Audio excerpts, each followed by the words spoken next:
ग्रह बलवान असतो त्या ग्रहाचे गुण त्या जातकामध्ये येतात आणि त्या ग्रहाचा प्रभाव शेवटपर्यंत सातत्याने त्याच्या जीवनावर पडत राहतो. म्हणजे कसं की समजा एखाद्याच्या जन्माच्या आकाशामध्ये सूर्य बलवान असेल तर सूर्याचे गुण त्या जातकामध्ये येतात. मग सूर्याचे गुण कोणते असतात?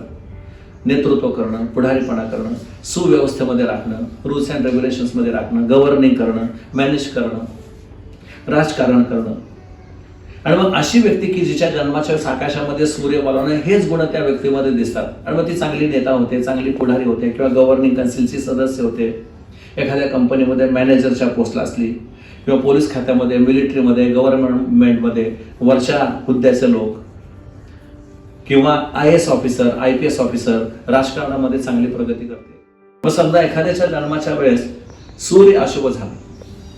मगाशी तुम्हाला काय सांगितलं, बलवान आणि शुभ सूर्याचे लोक राजकारणामध्ये चांगली प्रगती करतात.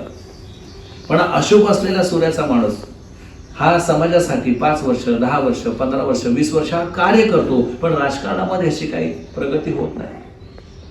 त्याला वरचे लोक केवळ कार्यकर्ता म्हणूनच वापरत असतात. त्याला काय दुसरी पोस्टही मिळत नाही आणि मिळाली तरी अशा काही घटना घडून येतात, असं काय लांछन येतं, राजीनामा द्यावा लागतो. मग हाच अशुभ सूर्याचा माणूस हाच एखाद्या कंपनीमध्ये मॅनेजर होतो, पण ह्याच्याच कारकिर्दीमध्ये पगारवाढ झालीच पाहिजे, आमच्या मागण्या मान्य करा, हे असेच लाईन होतं. ह्याचं मॅनेजमेंट टिकत नाही, ह्याचं मॅनेजमेंट उलटून पडत, ह्याची हुकूमत टिकत नाही, ह्याच्या हाताखालचे लोक ह्याच्या अगेन्स्ट